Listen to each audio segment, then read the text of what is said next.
Hello guys, welcome back to my channel, and we are back with our new fanfic, which is fanfic link in the description.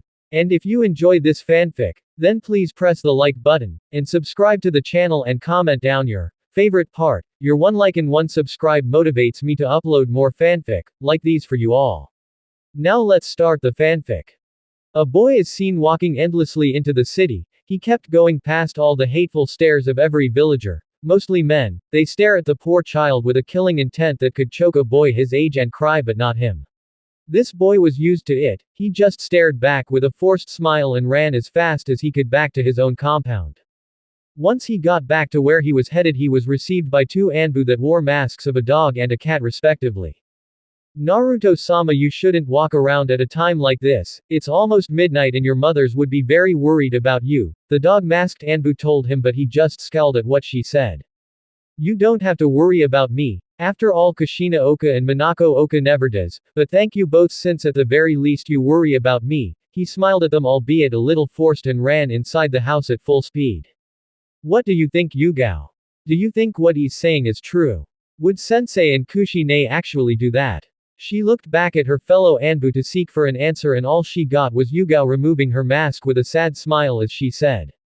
It's very possible, Akane. After all, here in our world where women are the only ones who are able to mold chakra, men just become civilians. It's even worse since Naruto is born as a male and from the two strongest clans heir, along with all the hate from the people who lost their loved ones from 7 years ago. This must be very hard for him since it's almost his and his sister's birthday tomorrow.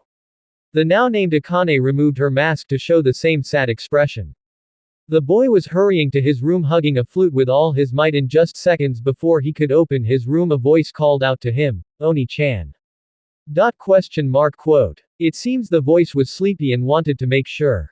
Naruto turned around to look at his twin sister. She was Narumi, a girl blessed to have the attention of both mothers, a girl blessed to be loved and nurtured by everyone, a girl that has everything Naruto ever wanted. He was jealous of her, but he didn't hate her. She was one of the few things he had after all.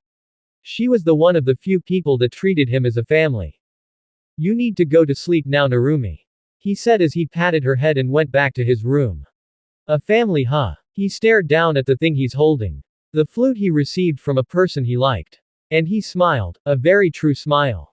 Flashback. 3 years ago, when Naruto was still aged 4, he was strolling around town happily receiving the candies and treats of the nice Oni-chans from the town. He was headed to a place where he and his friends always gather to play, but while he was strolling to the town, he noticed this old woman with black hair and bandaged arm, and how the others always steer away from her, not just from this day but from every day he sees her. This made him frown. Maybe she doesn't have a friend. Then I'll be her friend, he thought as he went to her. Hello, was what he said when he was near her. All she did was grunt and ignore him. Hello, he called out again. She tried to get away from him, but each and every time he would pop out from out of nowhere and say, hello, until. What do you want, brat? This made the boy flinch away, but he stood tall. I'm sorry, I just wanted to be your friend. She raised her brow at what he said as if he was making fun of her, but thinking it was just a child, she disregarded it. I'm old, child. Go find someone younger to be your friend. She huffed and went away, thinking that would stop him from further trying to get close, but she was wrong. Day after day after day, the boy would always be in front of this dango shop that she passes on her way home, calling out to her. Hello. With a foxy grin, sun-kissed golden hair and oceanic blue eyes. She hated to say it, but the boy was starting to get to her. A few months later, she was walking in the village trying to get away from all this hustle and bustle from the festival known as Kyubi Festival. The festival in which the sealing of the demon known as the Kyubi no Kitsune who terrorized the village was sealed into a child by the Yondaime Hokage, and she sealed it into her own child and was viewed by everyone as a hero, both mother and daughter. Shut the fuck up, demon. Nobody cares about you. She heard a voice shout out from the alleyways and thought some fight was beyond her until she heard sobs from a little child. Please, no more, it hurts, he said between sobs and coughs as he huddled in the ground, hands in his head and body coiled to receive less damage from the ones hurting him. What are you scum doing? She spoke in a dark tone that she herself didn't even know possible. Dana Obachan, he stared at her and lowered his head and continued to cry, and this little scene was heart-wrenching for the woman as she glared at the men who did this. Leave and I won't pursue this further, she issued to the men, but one of them didn't heed her warning as he said, what do you even care about this old lady? This little brat is a demon and you know what demons deserve. A beating. As he kicked the boy in his stomach that made him the boy cough up blood and barf out whatever else was he ate that day. This made her snap and as soon as she did she snapped her fingers and a kunoichi clad in black appeared next to her and she pointed out the group. She then took the boy and decided to get out of there while the screams of the men were drowned out by the festivities. How are you boy? She took him to her home as she laid him to rest in the bed and before she could tend his wounds she was surprised at how fast his body was healing and before she could ask. Thanks for the help Dana Obachan, but these wounds are nothing, it easily heals out after all, she grimaced. Could it be? Could the boy really know? The fox. I talked to her last year. After the receiving the same beating, ha ha ha to think the very reason you're in pain is the very same thing that helps you live through the pain, what should I do? Who should I hate? Ha ha ha ha. He was in pain even his laughter was fake, it hurt the woman so see the boy in this state, laughing with tears going down his face, smiling while his eyes held sadness and grief, he may be a male, a boy even, but no child was supposed to be put to this at their age. She couldn't stop herself even with her emotional training she couldn't stop herself from hugging the boy. This made his tears stop. When has this started? 2 years ago, at the age of 3. And year after year it only gets worse, she couldn't help it and she stood up and told him. I'll tell your mothers. But as soon as she said that she was stopped by the boy. Please don't do that, he said in a weak voice and before she could even speak, they already have enough trouble from training Narumi to control the other part of the fox from rampaging. I don't want them to hate me for adding more trouble. But Naruto this will only get woe, she looked at his eyes that was starting to tear up again and she sighed, okay. I won't tell them. He smiled at her and hugged her. But whenever this happens I want you to call me and tell me okay. He smiled once more and hugged even tighter making the old woman very happy. Sometime after this she was called out by Naruto telling her he wanted to show her something and as soon as she got there he smiled and put a leaf in his mouth as she saw him, and a beautiful melody soon radiated from the leaf, what was once a sound now a tune and turned melody, as if the very nature was with the music the wind flow was very gentle and making the boy look as if he was flying and soon he was finished. What do you think Ba-chan? I learned it from Inu-san, he asked as he smiled. That was very wonderful and inspiring my boy, you have a talent for music, come with me since your birthday is near I'll give you an early birthday present, the boy then smiled radiantly and ran to her as fast as he could. Flashback end. Oba-chan, he cried a little, as he hugged the gift he received from his Oba-chan as he fell asleep. Tomorrow afternoon. The village was once again in a joyous state celebrating the banishment of the demon fox and the birth of the Yondaimi's daughter, the hero, but the forgotten son was nowhere to be found in the middle of the festivities, he was alone at the backyard of his own home. Practicing the flute he received as a gift. This music wasn't unnoticed as the maternal mother of the family. Kushina heard the wonderful music and wondered who was playing that beautiful song only to be surprised to see he was with Uchiha Izuna the heir of the Uchiha and eldest daughter, Hyuga Hanabi and Hyuga Hinata the twins of the Hyuga, Inuzuka Kira the youngest child of the Inuzuka and Aburame Shina the heir of the Aburame clan and a girl with brown hair from the orphanage her name was, Ten if memory serves right. She stood there dumbfounded. When did Naruto learn to play a flute? When did he meet these children and how did they become friends? Who gave him the flute? She questioned herself a lot of questions and thought. I don't even know my own son. She hated the fact that in this world males in general was nothing compared to females. She once viewed the same thing but having a son of her own and neglecting him and knowing that she neglected him, it hurt, she hated herself for it, she remembered all the times when Naruto tried to get closer to his family, to get closer to her, and she didn't care, and the boy gave up as a whole, he became the forgotten child, but not anymore, she told herself. Hey kids, the festival is still ongoing, you kids should have fun.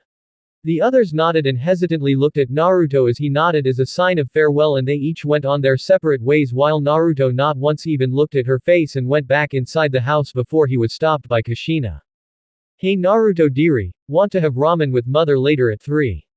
She asked in the most motherly voice she could do and tried to stop herself from crying when she saw the boy crying as hard as he could and hugged her as he said, yes, please, in a silent and barely audible voice.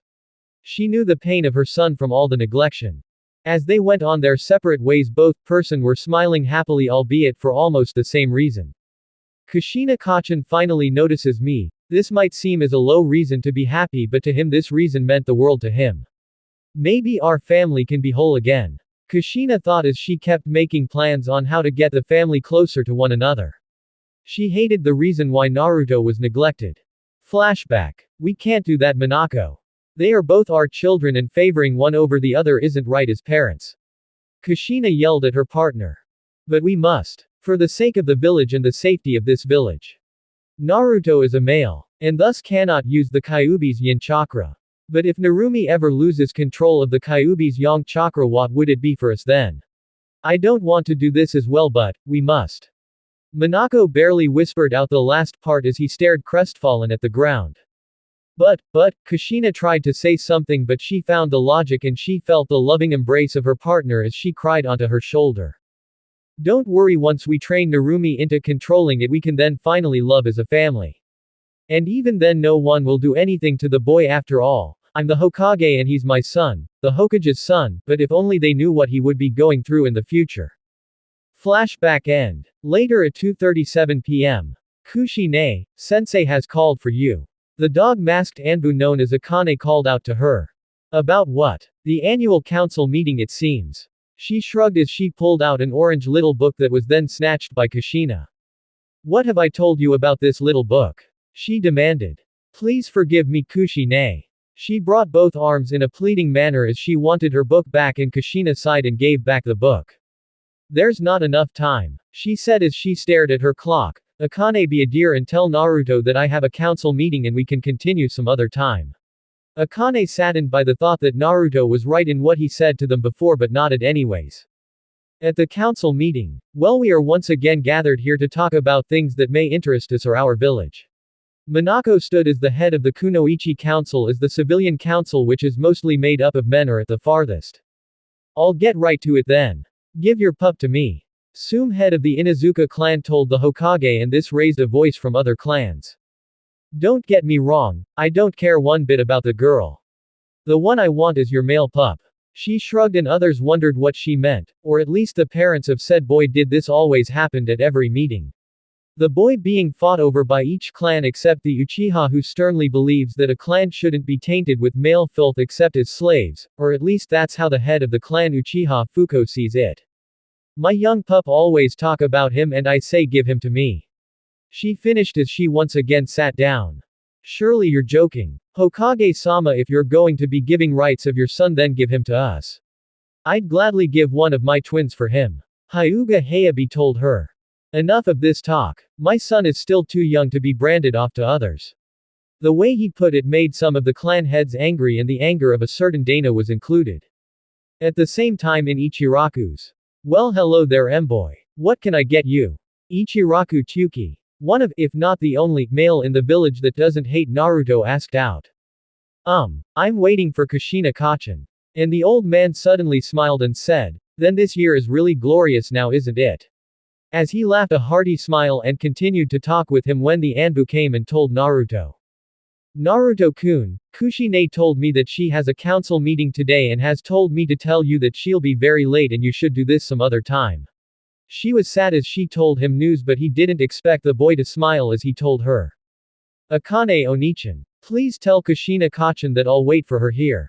Today is my birthday and I want to celebrate it with her if possible, a sad but sincere smile. She blushed a little and nodded. He called my name. Naruto-kun called my name. She was ecstatic and wanted to tell the news to the other Kunoichi, but she almost forgot that she has a message that must be carried out to Kushina first. Hours went. Naruto, my boy, we're almost closing. Sorry about the whole waiting for nothing. Here, have some ramen on the go. It's on me, he smiled to him. Thank you, Tsuki-san. Please say hello to Ayame-chan for me. He nodded and went on his way, but things were never this easy, especially not on his birthday, aka the Kyuubi festival. Well, what do you know? It's the demon brat. A drunken man told him in a semi-slurred voice as he kicked the boy and forced him to drop the ramen. He dropped his dinner, well, too bad. He was kicked again. He wanted to fight back, but they were adults, he couldn't fight back, if only he could control chakra. Hey guys look, no bruise. I threw a rock at his head yesterday and there isn't any bruises. Told you guys this brat, airs a demon. Kick again and this time he writhed on the ground as he held his stomach. Damn demon. He was kicked with a powerful force that sent him to a nearby wall and when he sprawled at the ground one of them spoke up. Hey listen to this, as a man stomped on him and crack. Gah.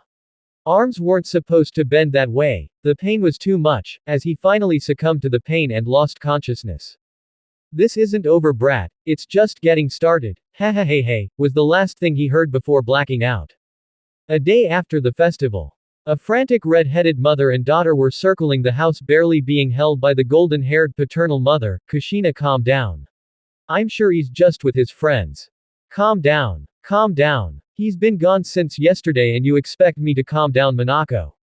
How are you even calm? He's your foo. She looked at her daughter and decided not to curse, at least not while her daughter is there. Son is out there happening who knows what. As if it was time the door was suddenly slammed open revealing a very angry and intimidating Dana and behind her was a very small, very cautious and very scared Naruto. Seeing him eased Narumi and Kushina as they went to Naruto but was then stopped by Dana and she said, call the council. Minako was going to ask why but Dana's glare didn't ask for questions and she just nodded and as soon as it happened Dana went to leave and Naruto followed her. Wait, where do you think you're going Naruto? Minako asked out and Naruto just stared back at her and said. Home. But this is your home. Minako tried to reason. She wanted to know why her own son was acting like this to her, like she didn't exist to him, like how she treated him. A tear then fell from her eyes when Naruto shook his head and said, this isn't my home. And then walked back to Dana's side.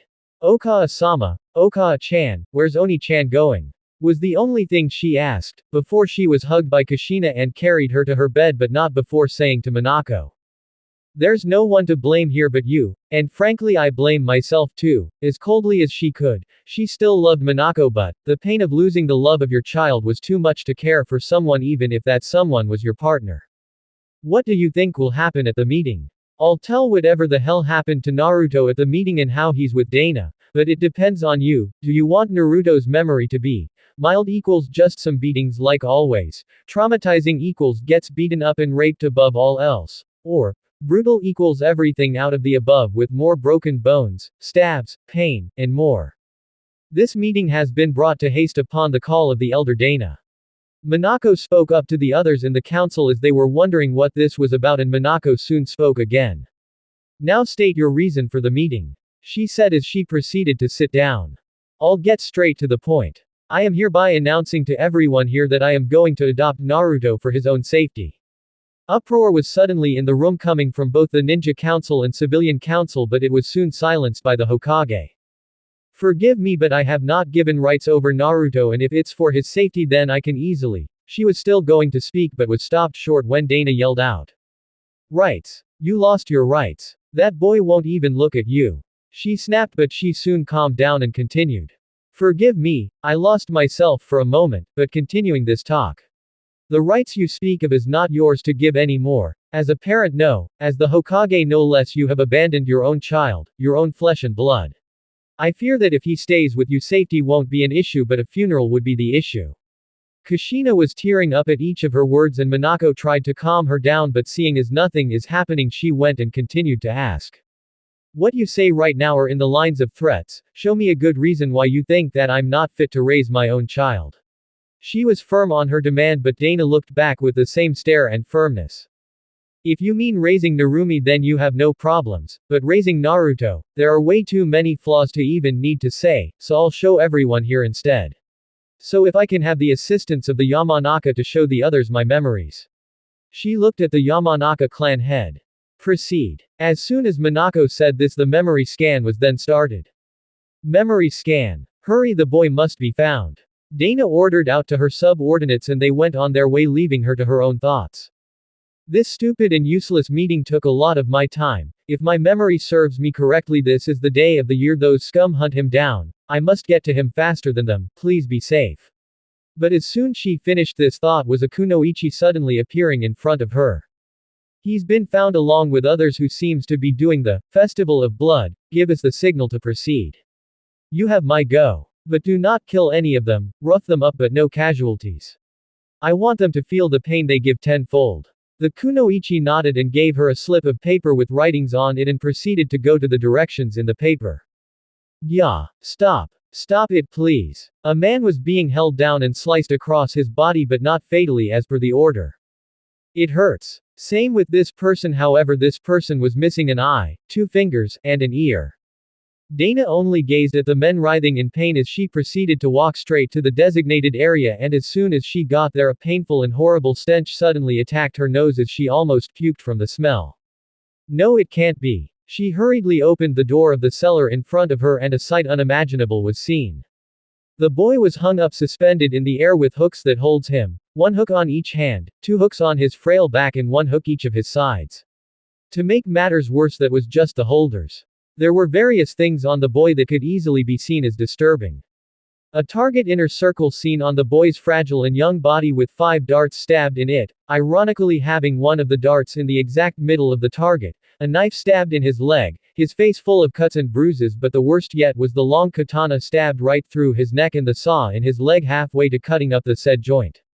Even with all those damage done to him which would easily kill even an adept kunoichi would die from, the boy still spoke up. His hoarse voice and pained cries he said, place, Ayas, no, mo, re, as he finished he kept sobbing. The pain must be unbearable knowing that she wasted time to call in one of her kunoichis to find a medical help. All of the kunoichis called in were not as strong-willed as she was, as they all couldn't help but puke out the remains of their food as the horrific scene in front of them were too much. Hurry and help the boy. He's still alive and I want to keep it that way. She ordered out, and the memory soon blacked out as Yamanaka head couldn't help but ran out of the room. Memory scan end. The council was surprised by the sudden outburst of the Yamanaka to suddenly ran out of the room. And they all sat there for a good 5 to 10 minutes before the Yamanaka came back. What happened? Minako asked her, but she looked back at her grimly.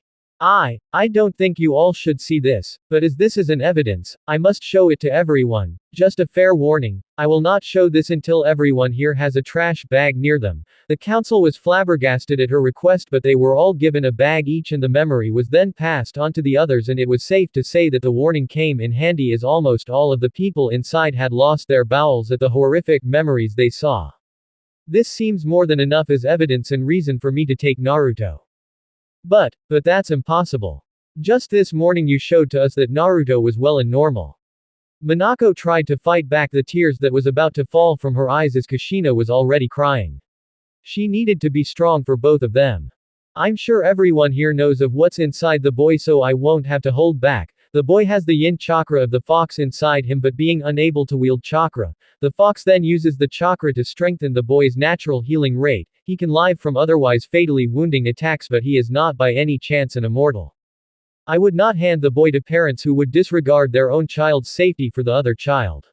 With this, all eyes were then on said parents, eyes of disgust, eyes of distrust, eyes of regret and more emotions. I need to know what exactly happened to Naruto. This may bring nightmares to the boy, but until we find out what actually took place, then we can't do much. So if you please, Naruto-kun. As soon as Dana called out to the door, a scared and confused looking boy was carefully scanning the room before running to the old woman's side, hugging her clothes. Naruto, my boy, I'm sure you'd want to forget everything that happened, but we need to see exactly what it is that happened, but don't worry, I'm here to protect you. Dana assured to him, and although a little hesitant he nodded. This didn't feel as traumatic as I thought I could. But this is just the aftermath of the torture. Oh well. It hurts. It really hurts. Why is this happening? I've never done anything wrong, not one thing. I cried as I slowly started to gain consciousness, but that may very well be a bad thing at this point, as I now suddenly remember the men from before. I slowly opened my eyes to look around, but even this proved as a wrong action, as my captors suddenly punched me right in the stomach, and all the pain brought to my body made me cough out blood.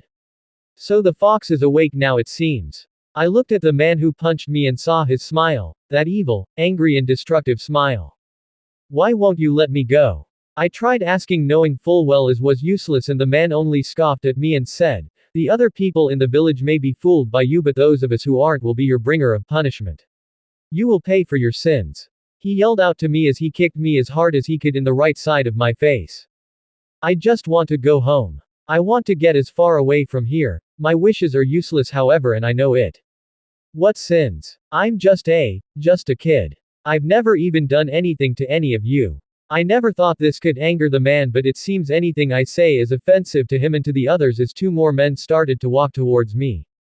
I wanted to get away, but my hands were tied to a part of the building. I couldn't get away. I couldn't even move for that matter since my feet are also tied up. Sins. Are you making a fucking joke, brat? Are you making fun of us? Huh. He angrily kicked me again and again with his two friends, helping him beat me up.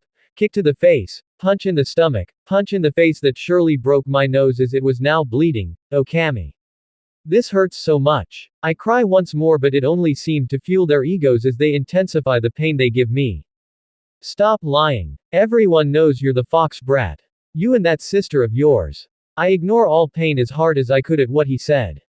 What did you do to her? I know I couldn't do anything to them, but I'll never forgive them if they ever hurt Narumi. Ah. The little fox brat is worried for his monster kin. Don't worry brat. Your sister is a female so automatically means she could control the fox with some training so we can't do shit to her.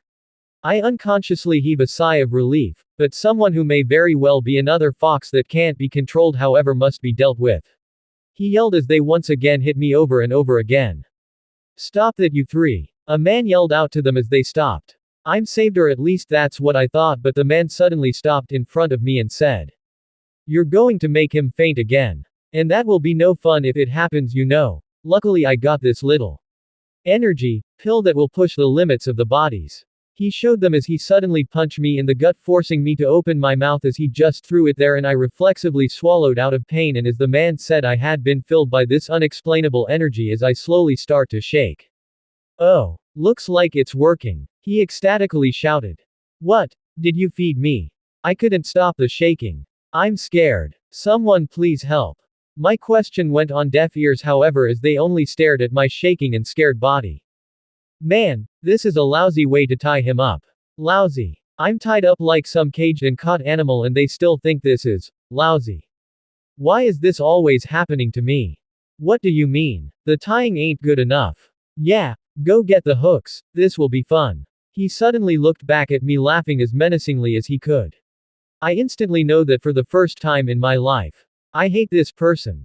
They waited for a couple of minutes but for me. These couple of minutes felt like a very, very long time. I'm afraid of what more will happen to me, of what they'll do to me. I hate this. I cry once more and the men just laughed and made fun of me while occasionally kicking me as hard as they could.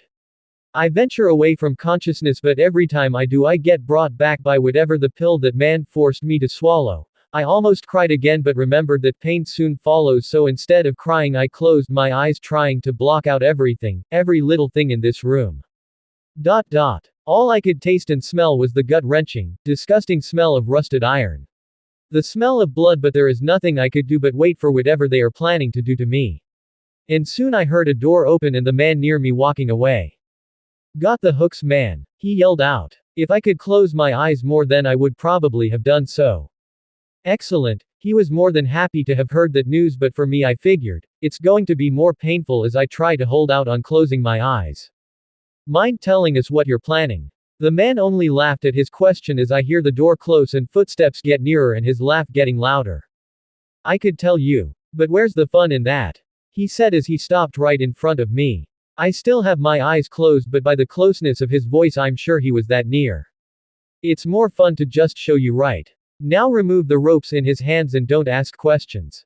They did as he said. I could run away but they only removed the restrictions in my hands. My feet however were still tied. I could try to fight back but even as a child I know that it would be useless. I continued to close my eyes as the man carried my light body by pulling my left hand up in the air. Oh. Why have your eyes closed kid? This would be more fun if you know what's going to happen you know. But I won't let them have their fun. Even if just this I would defy them. But that soon proved to be futile as well. Meh, have your way then. And as soon as I think he gave up that's when I opened my eyes in pure surprise and pain. Ah, I cried once more, it hurts. It really hurts. Oh wow, so that's what you were planning. I know what he was talking about. I don't want to know but I feel what he did. I tried to look away but he grabbed my hair and forced me to see. A hook. Straight through my hand. I puked. Gah. You disgusting brat. He punched me right in the face, but I didn't even feel it. All my pain was coming from the hand that was now hanging in the air being held there by the hook.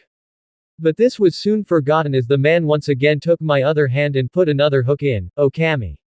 It hurts so much. Why can't I lose consciousness? Why is this happening? I cry again, but of course this led to them punching me again and again until my face itself bled. He noticed the cuts on my face slowly healing.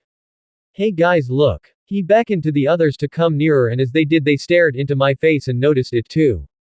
Ah, the monster is trying its best to heal. Well, we know what to do, right? He laughed and mocked me as they all started to proceed beating me up and hitting my face. They went on for minutes until I could not feel my face anymore.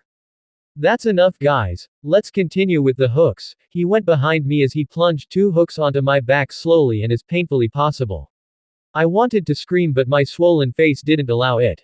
So I just did the only thing I could. I let my tears flow again, soothing my swollen and pained face even if only a little. Well, this is all I wanted to do. But I still got extras. What to do? What to do? As if he doesn't even know. He was mocking my tortured form hanging in the air via hooks as he looked at me. I was still only in the air by a little since my feet were still tied, whatever it was, but the man proceeded to remove the ropes in my feet, knowing that with the hooks embedded in me that I can't get away. Oh, I know. How about here? He pushed another hook on the right side of my chest. I tried to do something, anything. But the best thing I could do was whimper. With all the things they brought upon me, the only thing I could do was cry and whimper. I'm no superhero. I'm just a normal young kid. I don't have any superpowers that could easily get me away from all these, none of those overpowered, convenient attacks that could save me. Just a normal 8-year-old boy. Ha ha ha, that's right, cry like the monster you are. But don't worry. This is the last of them. And this one goes somewhere around here. He plunged it into the other side of chest, and as more blood stained the ground, the higher I rose from it. There. A bona fide tying for a bona fide monster, don't ya think? He asked out to the others as they snickered and laughed. I have been meaning to get a good workout.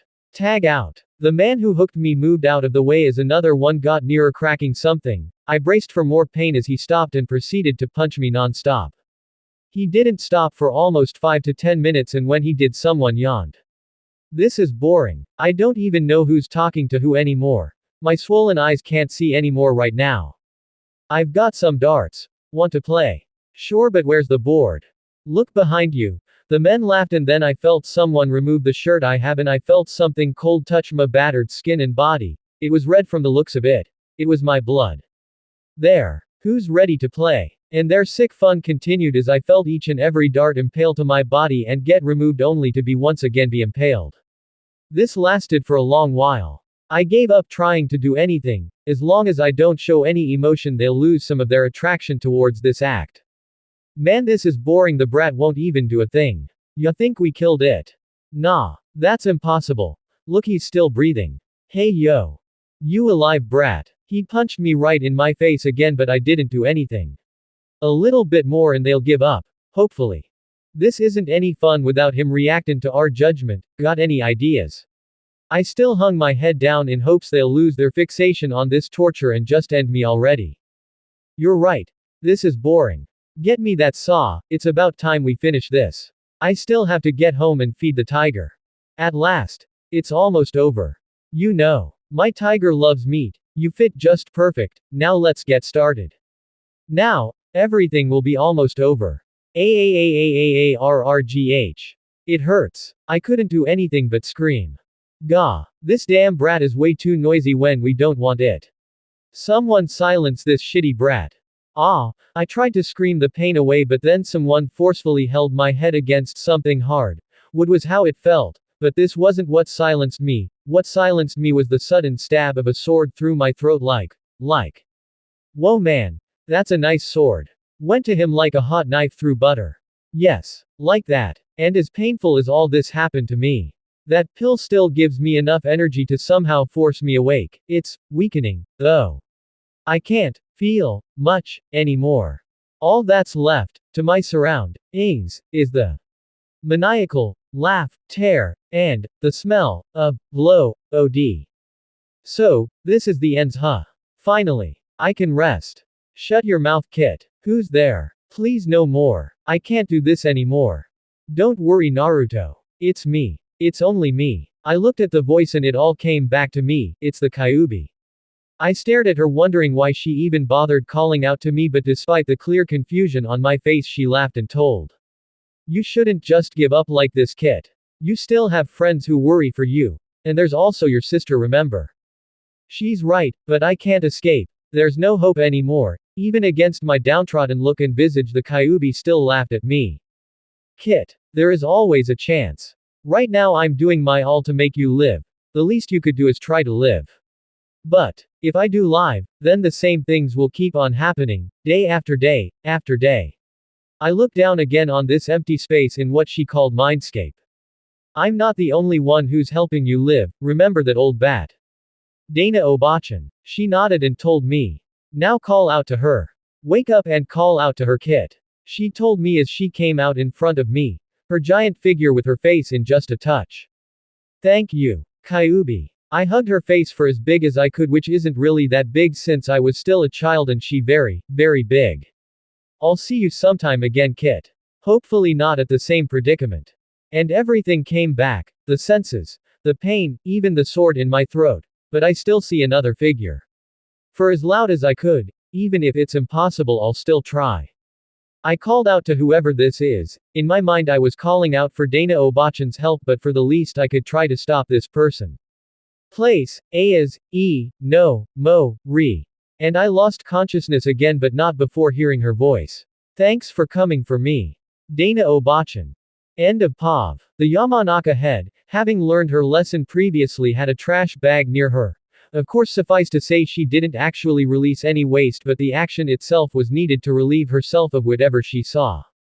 After a good few minutes of her acting this way and finishing, they noticed Naruto cradled to the elder with his hands on his head, and the boy was very, very scared. Everyone inside was anxious. The Yamanaka seriously asked out, even though she knew the obvious answer. Do you really want to view this memory? I can assure you that the memory we saw from Elder Dana is 100% legitimate. Everyone, however, even the village's civilian council, wants to know what happened. Whether for their own enjoyment or to know the truth, however, is still a mystery. Yes, was the only answer she received as she sighed and said, okay. I understand, but the same request still stands. A few minutes later and the same thing happened, only this time, however, was much worse of a reaction. It was still the same with the action to expunge, but the waste never showed as it was already done before.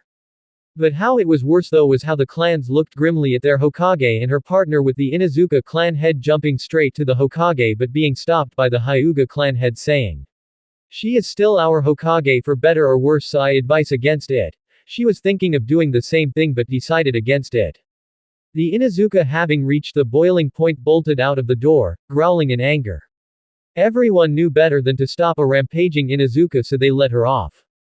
I suppose this will be the end of the questions in this meeting. I will come back later for the documents, she stated with a dark voice before turning to the shaking and scared child and said, "Let's go, Naruto. Come, let's go home," with a voice that seemed to calm the boy down as she picked him up and went away. And one by one, they all left while glancing dark stares at the couple left behind. One was already long gone into sleep, or after what they saw. The dream she must be seeing is a nightmare. The other was holding her head trying to understand where she went wrong. How everything started. And all the non-trivial and already too late questions. As soon as it was over, the two went straight to Dana's home, albeit with some few obstacles. Mainly, the paternal mother of the Namikaze Uzumaki clan. Flashback. Fourth Hokage. We have talked about this in the meeting and it was a unanimous decision that it would seem best for the boy to stay with me. The boy was behind her, looking at his mother with eyes that could and would probably hurt the receiver, as those same eyes perceive emotions such as anger, broken hopes, fear, and worst of all, contempt. Contempt that was being displayed fully and directed at her. As the Hokage of a village, she easily learnt the ways of reading body language, such as facial expressions. Hurt was evident on her face. Let me just talk to him, please. Dana was about to object, but she felt Naruto pull her clothes slightly. As she looked at him, she saw Naruto telling her it's okay and telling her that she should go first as he went towards his mother. Dana decided that she should stay and wait. Mina Okasama. His voice didn't hold any venom, which was weird as someone who hated someone else would normally or even subtly say words with anger, but he didn't. Are you sure about this? He nodded. Don't worry, I can take care of myself. I did so all these years after all. He didn't say this as to smite her. In fact, he didn't want her to worry about him, but these words still hurt her nonetheless. Minako hung her head low. Something that someone of her stature should not easily show others, she showed a weakness. You hate me now, don't you? She expected as much and was only waiting for the answer she'll receive. No, of course not, but she got something unexpected. She looked at him, with tears in her eyes. She choked back a sob. Then why are you leaving? I promise to be a better mother to both of you, so please don't leave. Promises are words that can only be done after doing it. It would take too long for me to see if you can fulfill it. I'm sorry, mother, but I can't. She was getting ready to cry, but she was still holding it in. I still respect you, mother. As a Hokage and as the leader of this village. I don't hate you for doing your job, but as a mother, I can't forgive you for abandoning me, your child. I still love you, but I can't forgive you right now. Tears were now falling on her face as she held back her sobs. Let it go, Mina Okasama. Pain should always be let go. Cry, it's okay, you're human too. As soon as she heard that, she couldn't hold it back and cried. Don't worry, I'll still be living here in the village after all. Goodbye, Mina Okasama. Flashback end. Here we are, Naruto-kun. Your new home. It was a big home, as what you would expect from someone of her stature. It wasn't as big as your previous home, but this would be better. Naruto was keen to danger, being hunted by the men of the village, something like a prey having higher senses to dodge a predator's killing blow, but of course being nothing but a small boy, sensing and dodging were two separate things. Having noticed the wide stare the boy had, Dana chuckled as she ushered the boy to his new home. Woo, this is a big house you have, Dana Obachan. Don't worry, you'll get used to this old house soon enough. For now, let's eat out, shall we? The two proceeded to go and went out, the old woman in front and Naruto following her every step. Naruto was cautiously looking from left to right as if searching for something or someone. Are you okay, my boy? Is something the matter? Naruto was caught off guard and was unable to quickly answer her, so instead he only shook his head. Truthfully though, he was on the lookout for those people who try to hurt him. He rarely walks in the main path like now since he was afraid of being caught by those people. Furthermore, he wasn't used to walking with someone, not even his friends. The boy's face grew sadder remembering his friends. He wasn't able to fully tell them where he was or where he intends to live now. Sure, they may meet on the way or something, but Naruto rarely goes outside unless absolutely necessary, so the chance of meeting them outside was little to none. Where do you want to eat? We'll eat till you're full. What do you say? The boy's brooding frown turned into a glimmering smile as he pulled her with all his might towards his very own, one and only favorite shop. The nicest man to ever serve him food at all. Ichiraku's Ramen. Good afternoon, Tsuki-san. Naruto called out as he entered a small shop at the edge of the village while still holding the hand of the elderly woman. Mind if y'all wait a bit? Got my hands full at the moment.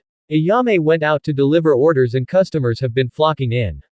The voice came from further inside the establishment, possibly in the kitchen. Need some help? Nah, all is well, just sit tight and wait for a while. They did as was told, but there seemed to be an awkward silence between the two as they sat. Well, for the old lady that is, Naruto however was as giddy as can be, looking around, twiddling his feet, drumming his fingers on the table and then taking off towards the kitchen. Naruto. Two separate voices called out. One was from Dana and the other was from Tsuki, the owner of the establishment. Apparently, Naruto wasn't giddy, more like he was impatient as he rushed off to help the man. Hehe, it's fine, Tsuki-san. I told you before that you can ask me to help anytime. Bah, do what you want. I ain't paying you in any kind or form for this though, got it? He nodded and smiled as he said, yeah. Dana was a little bit surprised at what was happening before her as she saw the boy quickly handing out orders to the customers from one corner to the other, and instead of being scorned and yelled out, the people were rather happy, or at the very least was nonchalant about the demon, or the Hokage's son, handing out their food. It seemed so natural, so friendly, so peaceful for the boy. If I didn't adopt the boy, then this person is pretty much the perfect person as a standing parent for him. She thought as she looked at the two as they were working in perfect harmony. She chuckled as she noticed that this was probably the happiest face he made all day. Naruto has helped the shop for around 10 to 20 minutes until the owner's daughter came back and they waited for an additional 3 minutes for their own food to be served, but it was all good. Naruto was happy after all. Here are your orders. 2 pork ramen, 1 medium size and 1 Naruto size. Ayame called out for their attention as she handed their orders. Here's a little extra for the work you did, she whispered quietly as she handed out some toppings as she went to hand out other orders. They both decided to eat, but the silence between the two was more than painful, so to remove the silence the woman decided to break the ice with a question, but before she could. I found you. A yell, along with a loud bang of wood hitting or being hit with something hard. Gah! The boy found himself with a sudden headache along with a weight of the shape of a girl with brown hair wearing a hoodie, shorts and sandals, on top of him. He was under some pain from the sudden attack, but the girl was, however, was fine as she kept rubbing her cheek to him as if she was cuddling with a teddy bear, and in the case that was happening right now, it was entirely just that. Slowly regaining his thoughts, Naruto called out, Kira-chan. The person in question didn't bother to look at him when he called out, but at the very least answered back, yes. Naruto inhaled a large amount of air before. Ow! Kneeling and hanging her head low, the girl called Kira had her eyes closed. You should stop bothering other people whenever or wherever like that. In front of the old woman was a scene that was funny and cute at the same time. The girl was being reprimanded by the boy, but he never raised his voice, not even once. He was calmly and gently telling the girl of manners, but as fun as this scene was, they were still in the middle of eating. She seems to be sorry about what she did. Please forgive her, Naruto, and let's all share lunch, shall we? The boy looked at her and sighed as he nodded. He put his hand on top of the girl's head and gently caressed her head, which the girl happily giggled at. It seems she enjoys the petting. They soon resumed back to eating and even bought food for the girl. What are you doing here, Kira-chan? Slurping the bowl for the remaining soup. She didn't hear the question, so she did what most would do. Huh? I mean, why are you here? To answer him, she simply pointed directly at Naruto. Huh? This time it was his turn to be confused as Dana only chuckled as she continued to eat her food in silence. The girl, now known as Kira, pouted as she looked at Naruto. You weren't at your home, I had to find you all over the place. Naruto's face turned from confusion to understanding to melancholic. I don't live there anymore. He looked away hoping she wouldn't pry, but it seems he knows that she's not the type to read the atmosphere. What do you mean? It's nothing. Why did you want to see me anyway? Well, it's about time we play with the others, they're waiting, you know. He only nodded and smiled as he hurriedly finished his food and faced Dana as he said, I'll be going for a while, I'll see you back at the house. He bowed and quickly made a dash outside of the establishment with Kira in hand. Make sure he doesn't get to any trouble. Dana whispered to no one, but Akunoichi suddenly appeared and disappeared, giving her only a nod. So, who are the ones there? She looks at him and smiles as she said. Well, there's the twins and the red eyes Oni-san. Kira, you really should learn the others' names, you know. I'll try some other time, she said as she smiled widely with a small laughter in her voice. How about the others? Naruto wondered. Well, Ten has some kind of task to do in the Silent One. I really don't know, she laughed as she remembers the silent girl. Naruto shook his head at her antics and laughed with her as they continued to go to their destination. The destination was a small park. People rarely come to this park anymore as it wasn't placed in a spot where people often pass to. Naruto found this place while hiding from the people that was out to hunt him. He found this place as quiet, peaceful, and most of all safe. It was here that he always runs to and never gets found, so it was his own safe haven that he shared to his friends. Special people that one way or another understands what Naruto is going through and is willing to be there for him. Right now there was the Hyuga twins, Hinata and Hanabi.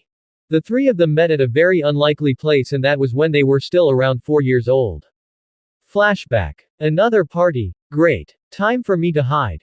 He went further away from the noise as he wandered around the house. He saw 2 girls trying to climb a tree. He hurriedly ran towards their position in case one of them slips. And as he expected, one did in fact slip and fell, but Naruto was there to save the day. He jumped towards the spot where the girl would fall, taking the full brunt of the fall instead. Are you okay, Hina? The other one quickly and effortlessly jumped down with ease as she looked at her sister with worry. The other girl that fell, however, was up to her eyes in tears. I was so scared. It's okay. I caught you, remember? Under the girl the entire time, he decided to comfort her even though he was in the most painful situation right now. The girl hurriedly got off from him and kept saying her apologies. It's okay, I just want to know why you're trying to climb such a big tree. He gazed at the said tree while waiting for their answer. My ribbon, mother gave it to me, we have a matching pair. It got flown there by the wind and she was starting to tear up, so Naruto had to do something. So once he got up he told them. I'll get it for you. With a smile as he slowly and clumsily, even falling down a few times here and there, but in the end he was able to get the ribbon. I got it. They were happy at the event, and as soon as the boy was going down the tree, halfway down he slipped and fell, but he made sure not to hit any of the two girls. That night, Naruto's selflessness, courage and kindness quickly found a friend in these two girls, even though he was quickly berated by his parents for doing something so outrageous. Flashback end. Then there was the Uchiha prodigy. Uchiha Izuna. She was, in a word, distant to others, but it was this very reason why Naruto was able to connect with her. Flashback. I hate this. Hick. He was once again hiding behind some alley from being persecuted by the others, but his luck soon ran out as the men heard his crying. There he is. After the shout was mentioned, people drove in horde as they went towards the boy. The boy was too tired to move and only cowered, but even before the ones hunting him could even touch him, a girl a few years older than the boy stood in between as to block them from their target. Leave before you get hurt, she told them in an icy tone. Get out of our way, girl. The man didn't heed her warning and continued onward only to kiss the dirt below. I repeat, leave. Now. Adding more venom to her voice was enough to make the grown-ups cower like kids and run with their tails behind their back. She planned to leave immediately, leaving the boy behind, but was instead caught by the boy's loving embrace. Thank you so much. The boy's sniffling has stopped and from his voice was utter happiness. The boy oftentimes at most hugs the unsuspecting girl whenever he sees her. The girl was always distant to others and thus the only one able to understand her was the boy, who kept on trying to get closer to her. Flashback end. Last but not the least of the people who are here right now was the girl who was accompanying Naruto. The second daughter of the Inuzuka clan, and the heir of the clan. Supposedly the heir was supposed to be her older sister, but her sister didn't want to be troubled by all the responsibilities and as such, pushed the responsibilities to her younger sister Inuzuka Kira. The two of them is probably the closest of the group, as they both understand the weight of being weaker than your sibling, more so for Naruto. But their meetings was what made the girl glad that she met him. Flashback. Hey, watch where you're going. The girl accidentally bumped into the boy, but she was the one who was angry. Sorry, the boy quietly spoke as he hurried off to wherever he was planning on going to. HMPH, weird kid. She thought, after all, anyone would usually bow or something because of her status, but the boy didn't care. Their meetings usually went like this, with Kira getting more angrier as time goes on. Are you doing this on purpose or something? Watch where you're going already. The boy blankly stared at her as he said. Oh, it's you again. Hi. I've got something to do, so I'll see you later. He hurried off once again, but this time, she will find her reason of why the boy was always in a hurry. It always made her wonder why after all. As she followed the boy's scent using her clan's strong nose, she suddenly saw the boy being kicked and bullied by other older and bigger guys than he was, and instead of getting up, the boy continued to lay there, in a coiled state. She couldn't handle it anymore as she suddenly jumped in and growled at the bullies. The bullies got scared and ran off easily, and she paid them no mind as she suddenly sighed and asked, "You're a boy, right? Why aren't you fighting back?" To her surprise and amazement, the boy sat up and was holding in his arms dearly an injured fox. If I tried to fight back, they would injure this little guy. I'm glad it's okay though. Thanks for coming to help, by the way. He smiled widely as he carried the fox up to his face, and no sooner did he do that, the fox licked his nose as if to thank him. After that day, the bond of the two grew stronger and better. They also shared the anxieties of each other about their own siblings and wished each other the best of luck. Flashback end. Izu Nichan, Hinata, Hanabi. The boy called out as he waved towards them. The twins presented him their musical instruments and the boy gladly taught them how to play it. The day went on peacefully for the group before they headed off to their homes, in Naruto's case, his new home. Oni-chan. A girl was sleeping on her bed, tear-stained face apparent on her demeanor. She hugged a small pillow, presumably owned by her brother, as she silently and sadly called out to her brother in her sleep. It has been 3 months since I started living with Dana Obachan. I told Kira-chan where I live now, and since then, I've been getting frequent visits from all of them. Every day was fun. I also spent every day practicing with the flute I was given. The others thought I was a master at it already, but I don't think so. There were also some awesome moments that whenever I play the flute outside, a cool breeze always accompanies my playing. The heat of the sun is quickly forgotten with the breeze.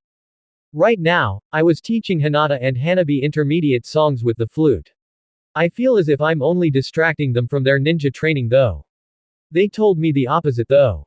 Shina was just listening to us play. A little bit away from us, Izu Nichan, Kira-chan and Ten-ten were training taijutsu. A few hours later and we had to split up and head home. We said our farewells and headed home, but my eye quickly caught something amazing in a shop's window. It was a violin. I've wanted to learn more and more musical instruments ever since I got better at the flute. I squinted my eyes to check the price. It was a little more than I could handle at the moment. Dana Obachan would instantly buy it for me if I asked, but I'd rather not do something like that. I'll just have to give up on it for now and ask for some money in exchange for housework. A few months later and it's almost time for my birthday. These past months were hectic and fun. I along with my friends celebrated each birthday happily. Next is my birthday. Truthfully, I don't really like that day. I have a lot of bad memories after all. Dana Obachan told me to just invite my friends and have a nice little party at home. I did what she told me as it was probably the best choice. I also called Tsuki-san and Ayame-chan to celebrate with us. It seems they'll be closing shop tomorrow. Happy 10th birthday, Naruto. Claps from around the room were heard. It came from all my friends including Tsuki-san and Ayame-chan along with Dana Obachan. Dana Obachan handed me 50 gold coins as a birthday gift. Needless to say, it was too much for someone of my age to carry around.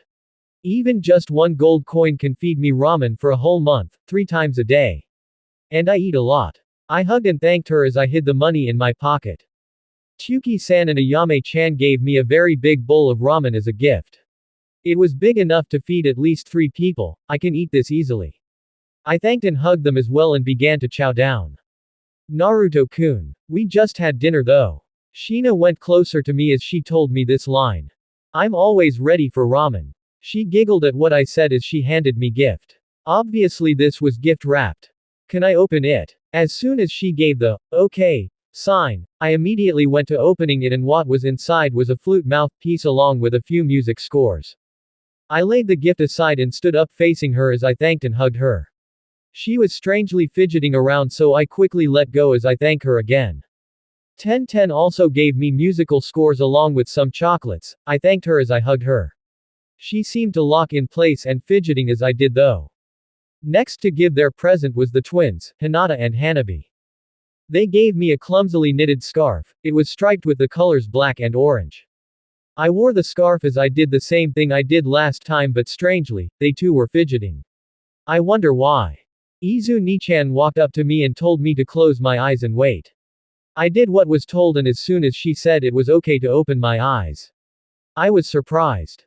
Her gift was a big guitar. Well, it could be a guitar. It was still in a guitar-shaped bag after all. I don't know what kind of face I was making at the moment and frankly, it doesn't matter. Of course. I ran as fast as I could towards the bag and opened it. Inside was as expected, a guitar. I took a quick look and noticed that there was something odd in its shape. It's a special mechanism, Naruto. Don't worry about that for now. Try it, you might like the sound. I did what she said and strummed for a little. I loved it. If I were to be asked what feeling I got from this, I would say that I was full of energy and could feel as if electricity was passing to my veins and making the sounds that much better. In other words, it was perfect. I slowly laid the guitar down carefully as I hugged Izu Nichan and thanked her. Anytime, Naruto. Anytime, she said as she patted my head. As we were all having a quiet and peaceful moment, I wondered why it was so quiet until Naruto. A yell from the front door came and the voice soon got to our positions. I never noticed when Kira-chan went missing, but apparently she went ahead to get her gift that she was now holding between her arms. Here. Your gift. She held it in front of my face and what it was suddenly licked my nose. I stumbled backwards. Kira-chan. You can't go out and hunt an innocent animal as a gift. In her hands was a small fox. It was strangely obedient unlike other wild animals but still. Mew. She pouted. I wouldn't do such a thing. I took care of this fox just for this day. Here. Remember this. She pointed at a small orange band on its arm. Is that? Yup. She nodded, with a grin on her face as she once again held out the fox in front of me. I gladly took it into my arms. Wow. It's been a long time since I've seen this little one. The others flocked around me as they stared at the creature in my arms. It didn't appreciate being looked at as it hid inside my shirt. The others asked what I meant before and I told them that this was the fox I was taking care of when I first met Kira-chan. Dana Obachan. Can I keep it? Can I? She looked at me with a scary look on her but she soon laughed and told me. As long as you can take care of it properly, I'll have no qualms against it. Now, what do you plan to name it? The others kept giving suggestions which were easily shut down by the others. In the end, we settled for Q, since it keeps making sounds like that. Thanks Kira-chan. I hugged her, completely forgetting about Q inside my shirt. It was trying to wiggle out and was somehow successful as in got its head out of the shirt. The day went on by and it was soon time for everyone to head home. I can easily say this was the best birthday I ever had. It was almost 12 a.m. As I was getting ready to sleep, I remember about the 2 ribbons I bought before. I opened the drawer next to my bed and inside was the said ribbons. One was a plain orange ribbon while the other was a black and orange one. I thought of sending both to my sister but the 2 didn't really match so I didn't do it, but now I could just send one out and give the other to Q. What should I give to whom? Alright. I decided. I called out to Q who was under the pillow, still energetic from the event before. I slowly held the ribbon in its tail and tied it. Q wasn't really irritated at the ribbon, more like it was curious what was stuck on its tail as it kept circling around just to get at it. Excuse me. Kunoichi-san. I called out, not really expecting anyone to come out. Yes. Since I didn't really expected someone to come out, she really scared me. Can you send this to my little sister? She lives in the Hokage's house. If things get dangerous just say it's from me and give it to someone else. Sure. She nodded and took the black and orange ribbon from my grasp and vanished away. I guess it's time to sleep. I took Q away from chasing its tail and got into a comfy position. Q had other ideas as it kept squirming around but for now, it's time to sleep so it gave up and laid its body to rest with me as it went to lick my nose and lay down. It's been half a year already and everything has been going okay. Everyone was unable to meet up frequently due to more busy schedules that would undoubtedly get even busier soon since they're almost of age to start kunoichi training. Oba-chan told me that most girls with the capacity to be a kunoichi when they come of age, whatever she meant by that, were trained to start out as genin or the lowest ranking kunoichi. Izune was a real smart student being the first 15-year-old junin. Though I still don't know how high that rank is, Oba-chan told me it was really up there. Right now, I already know by hand how to play a guitar, even when blindfolded. That's 2 instruments now. I think it's about time for me to start practicing with a new instrument. I still practice flute and guitar frequently so it's not like I'm stopping on those. By the way, Q grew up a lot in just half a year. Right now, it's as big as an adult. Which was weird since I was sure it's still a puppy since it doesn't act like an adult. Clang clang. Excuse me. I'm still hesitant on going inside stores since I was always immediately chased out. Hello. I called out again. What do you want, brat? I quickly looked around to where the voice came from. It was to my left. Well, I wanted to buy an instrument if possible. I know who you are, kid. I instantly felt sad. Whenever someone who was a clerk in a store says this, they'd biasedly oust me out of the store. Frankly, it doesn't matter to me and I don't care about it. What does matter is, if you can pay for the instrument. Oh, of course. I instantly smile at the old man as he straightened out his posture. You're a customer then. So, what do you plan on buying? He suddenly smiled at me as he asked. A violin please. Well, take your pick then. I've got lots, including violas and other violin branch instruments. Actually, I wanted to buy the one in the window there. I pointed towards the violin I wanted to buy and his smile soon vanished. I don't know about that, kid. Your money might not be enough.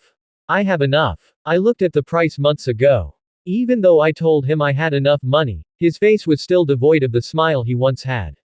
Let me be honest to you then, kid. Before I became a humble music store owner, I used to be an adventurer, a mercenary of sorts. I kept gathering things I got from places and monsters I hunted to make my own weapons. A minstrel walked to the bar I was on this one night and the music he made. It touched my soul. Ever since then, I quit my adventuring days and retired to this store. Okay. That was a cool story, sir, but what does this have to do with the violin? That violin is made by me. It was made from some 1,000-year-old tree or something. The lumber was hard to cut down. The shape of the violin itself was sorry for the choice of words, a bitch to make, and even the bow was made of the same wood. The violin strings is made by some special alloy that produces angelic sounds when played. It came from some place where people worship a person called Tsuchikage. The bow strings is easier though, it's made whiskers from some tiger-like monsters. Wow. That violin sounds so cool. I'm even more willing to buy it now, sir. The old man only sighed though. Not finished yet, kid. As I was saying, that thing is more than an instrument. It's good and hard enough to be a club. Give it a few tweaks and it could even pass as a weapon. It's dangerous. I don't think it's wise to let you buy it. He was now staring at me intently. I promise to take good care of it, sir. I'll even try to make sure not to hurt anyone using this instrument. Hearing what I said, the man only roared in laughter. Don't worry about not hurting anyone, kid. It was made like that precisely for combat purposes along with its musical purposes.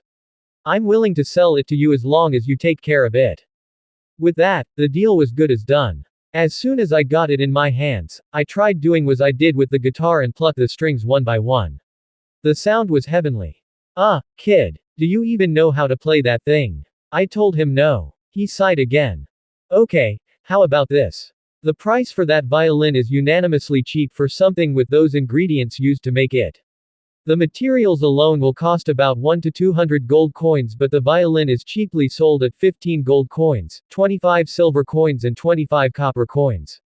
Let's make the price 18 gold coins and I'll teach you how to play that thing correctly, what do you say? Okay. I handed him the money and he went on to teach me how it was played. It was kind of confusing compared to the guitar. Once I told him that, he told me that I had a few wrong points in the guitar and asked me if I played any other instrument. Even the flute was wrong on some points. Just goes to show me that I'm not so much of a master at the instruments than I thought I was. He decided to teach me how to play other instruments too. With a price though. 2 silver coin per session. Sounds reasonable enough, so I agreed. Hey old man. Shut up, kid. I'm 28. I'm not that old yet. Thanks for everything. My name's Naruto. I smiled at him while hugging my new instruments. He was telling the truth. This violin was hard. Wrong order of introduction, but whatever. Call me Rudeus, or Rudy for short. I've got to go now, Rudy-san. I'll come back tomorrow for more practice. I waved at him before reaching out for the door. Wait a moment, kid. I stopped in my position and looked back. If you have any broken strings or problems regarding your broken bow strings, I have extras. They're costly but they make the sound of the instrument magnificent. Also, just call me Rudy. No, San, it makes me sound old. I nodded and went on my way. I'm already 11 years old now. I've been able to use quite a lot of instruments now. My favorite is still my flute and the violin, but the drums and harp sounds good too. Rudy has other strong materialized instruments, but I won't have enough to even buy any of those, so I hold out for now. He's also been teaching me some swordsmanship, which wasn't really part of the instrument teaching. He told me he wanted me to fully utilize the instrument's full potentials. Right now, he taught me that the bow of my violin, Black Hornet, could double as a sword if I tweaked it a little. Anyways, this type of swordsmanship would be useless against kunoichis but very useful against monsters. I also showed him Q, but he hid behind the counter and yelled at me. Flashback. Naruto. What are you doing with that monster? Well, that's not nice. Calling Q a monster. As if to agree with me, it cooed out as I pet its head. I'm not being rude. Remember when I told you I used to hunt monsters? That's one of those monsters. A normal fox doesn't grow that big. Flashback end. Now that he mentions it, Q is as big as a pony right now. It's still energetic like before, but she's more mellowed out compared to back when she's still a pup, or was it called Kit? Apparently Q was a monster fox, but it didn't matter. It's a good little fox after all. A few months later, an Oba-chan told me that we needed to go to a different country for a while. This decision of hers started when she saw me practicing the swordsmanship and with my harp. As a man, I can't control chakra. But apparently, being the host of the nine-tailed fox, that rule changed is, I can't control chakra, but can use it. There was apparently some girl in history that was unable to control chakra but can use it almost the same way I did. The girl from history was able to use chakra via emotions. The same way I'm able to use it via instruments. I was practicing my harp in the backyard when I felt too relaxed, and with a swing of my arm to indicate the last stroke of the song, the fence was cut in half. Apparently, I just used something called wind blades. Oba-chan didn't want me to accidentally hurt others while I was playing with my instruments, and at the same time wanted to bring me to someone that could teach me a more proper swordsmanship that could be equals to the strength of Kenjutsu. Sorry Rudy. Oba-chan called your swordsmanship sloppy. I told Oba-chan that I wanted to say goodbye to the others. She told me otherwise. She said it was best to not let the others know since it will only hurt more. Listen well Naruto. You will be trained to your utmost limits. You can't give up halfway. If you do, we cannot go back here. Understand? I nodded. Yes Oba-chan. Good. Now let's go. Come on, Q. We need to go now. She cooed back as she ran next to me. 3.5 years, it took me 3.5 years to get where I am now. I'm definitely stronger than your average kunoichi. Dana Obachan says I'm around mid-chunin level. Now that I got stronger, it was time for us to get back home, but the 3 years I spent here, I'll never forget them. Seriously, I wish I could to some of them. Flashback sequence. That's not how you hold a sword. I've been hit again. This kick hurts more than some of the previous beatings I've received, but strangely, I'm alright with it. Must be the fact that they're what I call teachers. I don't know who they are, but Obachan says they're well-known swordswomen from Kurigakure. Kiri and Konoha aren't the best when it comes to being friendly with one another, so it comes as a mystery to me as to why and how she knows these people. Don't look away now, boy. Guha. I received another kick from behind. Even without ninjutsu, all of them are fast and strong, not to mention having to fight two of them at the same time. Oi, oi, let him get a bit of breather, Momo. This comment caused the woman to glare at her. My name is Zabuza, damn it. Also, going easy isn't my style. I should say the same about you Ringo. Teach him better than this. Just cause he can't use chakra and jutsus doesn't mean a thing. Going easy ain't gonna help him for the long run. The woman called Ringo seemed to contemplate on what she said, and after a few seconds she asked. Do you feel the same way, Naruto? Am I not taking you too seriously? Give me your honest opinion. Depending on this choice, things will change, but that's normal. Why? Yes. Ringo looked at the ground for a few seconds, and once she raised her head, there was a deathly glint present in her eyes. Then I'll get serious. Don't die kid. Momochi Zabusa decided to go straight after me, and it took all of my power just to dodge. No sooner when I get up, I feel a grim reminder that there was two of them I'm fighting with when I barely dodge and got cut on my left arm. I must say, I'm impressed though. Normally, people wouldn't sense Ringo's sword when she's serious. You've got strong senses boy, right now though. You're prey. This was all she said before lunging straight at me, Ringo-san not saying anything and just went to blindside me along with Zabuza-san. This was the grim start of my training. I had my free time between sword training to do whatever I needed or wanted to do, so I really need to organize my time schedule. After having eaten lunch, I went back to practicing on my violin. I miss eating a lot, but I learned never to eat a lot when I'm training, the hard way. Shaking my head to forget about those type of memories, I played a simple song to accommodate the relaxing moment. A few moments later when I finished, I noticed that 3 out of 7 of my swordsmanship teachers were listening to me play. Nice sound there kid. You sure you want to train swordsmanship instead of music? You've got a good grip on swordsmanship, sure. But comparing this to your swordsmanship is like comparing a pebble against a boulder. Feeling a little proud and shy from her praise, I couldn't help but scratch the back of my head as I told her. Haha, thanks for the praise Rai-san, but I'm still not that good enough to be called a pro or anything when it comes to music. Of course I plan to get better, but music can't help me defend the people precious to me. That's where swordsmanship comes to place. With a grin on my face, I proudly say it to them, which caused them to laugh boisterously. It's hard to imagine this area used to be peaceful a moment ago. I like your spirit, brat. Let's get to training then. 3 against 1. Try to last long. I can more or less handle practicing against one of them, sure. They're just attacking me with the back of the blade and sure, I can't really counterattack and all I do is dodge and fail to attack, but I can last a little long. 2 of them is harder but still manageable. Somewhat, but I never tried sparring against 3 of them. Nor do I want to. It's still break time, Momo-san. I tried to remove the talk from 1 against 3 sparring session. I used her hated nickname, but that may have been my mistake. Don't call me Momo. She yelled angrily and suddenly vanished from the spot she was standing on, only to suddenly appear in front of me, her blade drawing an arc straight towards me. Can't dodge this. Need to block. Without thinking, I let my instincts kick in as I blocked the incoming sword with the bow in my left hand. As soon as they touched, I felt a stinging sensation running to my hand straight through my arm. Talk about a power swing. The 3 of them stared at the bow in my hand. Zabuza-san quickly asked me a question in her mind. Good block, kid, but what is thing made of? Ordinary wood would have gotten chopped off if it was. I explained the details to them, and once I finished, I could swear they were looking as if they could hardly believe what I said.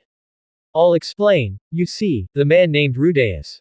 He's a well-known person in the mercenary business. He's known as Monster Hunter, for hunting and killing monsters that would take a team of 3 to 4 Jonins. Keep this in mind, kid, he's a male. Unable to use chakra. I knew he was used to fighting monsters, but this was the first time I really learned what he was fighting against. I see him in a better light due to this information. Now I see why and how this flimsy-looking thing could block a real sword. In fact, I now know how he's able to fight and kill monsters. This thing can be a weapon too if we fit this with a blade and a bladed tip. It can pass as a bona fide sword and no one would be the wiser. Let's do it. Seeing the opening I had, Zabuza quickly took the bow away from my hand and quickly went. Wait. Don't just plan to do things with other people's belongings. I tried to counter the fast-paced talk with this sentence, but I instead got a glare from her. I seem to remember someone calling me an annoying nickname before. Who could that be? I tried to be dignified, to fight back, alas. Please, handle it with care.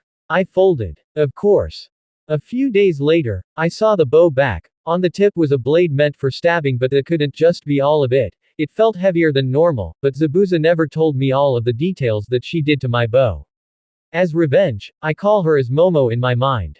I was laying down on the grass, after a fierce sparring practice like what I was doing, I can't help but do it. I close my eyes, relaxing to the cool winds that were hitting my face. A moment later and something else was hitting my face. It was wet and long, and I also hear yips from time to time.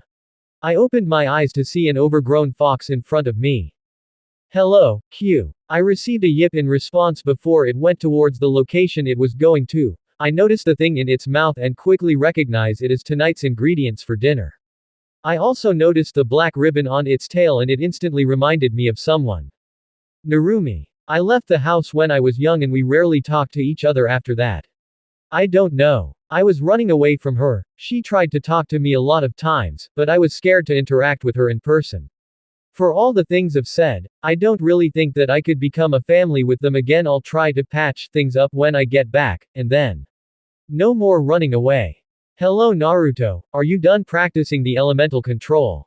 These words made me steer away from my thoughts. Obviously, since I saw Q before, that means Dana Obachan would come sometime soon. As a male, I obviously can't use chakra. That was a given, or at least it was supposed to, but ever since the fateful day of me accidentally using wind blades with the harp years ago, we both learned that things weren't so simple after all.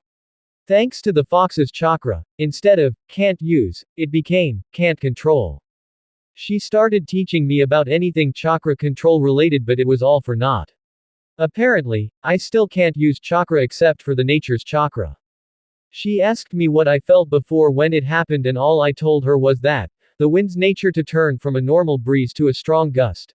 And when I told her, she told me to repeat the same process. I did as what was told and it majestically failed when I was using the violin but magically worked with the lyre. It only works on harp and harp-like instruments. Furthermore, you can only use the wind blades. How peculiar. You should test out other things, Naruto. And that I did. I found out I can control earth nature chakra with drums as long as they're not snare-type drums. How mysterious. I tried asking the Kyuubi but all she said was, "As tailed beasts are all made from nature chakra, purest of the pure type of chakra, it's normal." I sort of understand what she means but I didn't get any help from her regarding this. With this, I can, somehow, use wind-type chakra and earth-type chakra. The wind blades are strong but very deadly. I'll use this a last-ditch effort against someone. As for the earth type, all I can do is launch fist-sized rocks, depending on where I concentrate. The rocks could come from anywhere, but bass drums are really heavy so it's also a no-go in combat. Well, either way, let's go back and eat some dinner, shall we? I stood up from my spot and walked home with her. I just found out the hard way about the whole specifics regarding the upgrade my bow received other than the bladed tip. I found a small indent on the bow's frog and out popped a blade. Due to the bow's strings being from a monster, it wasn't cut easily and it now passes as a weapon. But how am I supposed to hold this? Also, getting cut every time to get the blade out doesn't sound tempting at all. I went to complain to Momo but all I got was another game of cat and mouse, me being the mouse and her being the cat hunting me down. Everything that happened had to end when some of the swordswomen had somewhere important to go to and that marked the end of my swordsmanship training. But 1 month before we go back home to Konoha, I met a strange man. He had a lute in his back and he was laughing heartily at me when he was watching my performance. "You're quite good, kid. You aspiring to be a bard or something?" "A bard? That doesn't sound so bad, but I have people to protect, so all I can do is use this music to ease people's worries." For his part, he was sizing me up. A few moments later and he put his hands on my shoulder and said, "I'll teach you about my kind of music then." Before I can even ask what he meant, he put his lute in his arms and he did something, I don't know what, but whatever it was made me feel energetic. Strong even. This is called music magic, kid. It's not really real, mind you, it's just what I call it. Either way, it's just something to strengthen people you view as a friend. Also, the way it works is very complex. I saw you using that weird wind cutting thing with your lyre before. You needed to be relaxed, right? With all he was saying, I was unable to talk back, so I decided not to. I just nodded. Well, you can't use that and this at the same time. Using this skill needs your feelings, kid. Such as the one I did. I wanted you to do your best and all, and that makes the body more pumped. Think of it as helping the instincts. I never tried with other stuff, but you might found out the secrets of music. Remember, music is deeper than you think. By the way, what you were doing before was amazing, being relaxed and all like that, but I got to warn you, if you didn't try to control those wind thingies, you would have made everything and everyone around you fall asleep. That's another part of the music magic I was talking about. Well, we'll meet again sometime soon. Probably. Call me, minstrel. See ya. And as mysteriously as he arrived, he disappeared. A few days later after that, I tried doing what the minstrel taught me. I went and told Q to come with me to the forest. In front of a tree, I told her to tackle the tree. She did what was told, but as it was a sturdy tree, even a fox her size wouldn't be able to move it. I tried remembering what the minstrel told me. Focus on the thought, do your best, and played music that can correspond with the same thought. I told Q to do it again, and even though there was almost nothing changed between this tackle and the previous one, I noticed a crack on the tree's husk as a fruit fell beside her. She seemed to be looking at it and me, so I told her to go ahead and eat it. This skill might prove useful. End of flashback sequence. I'm back, Konoha. I'm finally back. I was looking in front of the gates of my place of birth. I must say I missed this place. I have a few things to take care of.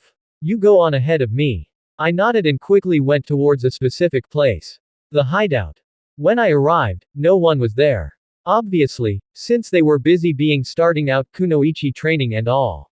If I remember correctly, kunoichi training starts out once they turn 13. The age when they're already seen as an adult. Some start out at the age of 14, but most start as early as 13. I wanted to see everyone, but I guess that's just not possible right now. When I turned around to go back home, I saw Q. She seemed to have followed me, wanting to see the others as well. Well, I guess I can stay for a few moments. I took out the flute from the bag I had with me and played a melody, a longing yet energetic song. Pretty much how I feel right now. I missed this place and the people I know, but at the same time, I'm proudly saying I'm back. After I finished playing the flute, I hear some footsteps quickly coming towards the hideout. The people that I saw afterwards brought tears to my face. I'm back, everyone. End cut. I'll stop here for now. By the way, the buff skills were integrated from Mabinogi. It's an old RPG game I'm playing and I just got the idea of it since the Bard class is on battle instead of production and thought, why not? So hope guys you enjoy this fanfic. Do like, share and comment down your favorite part and don't forget to subscribe for more interesting fanfic.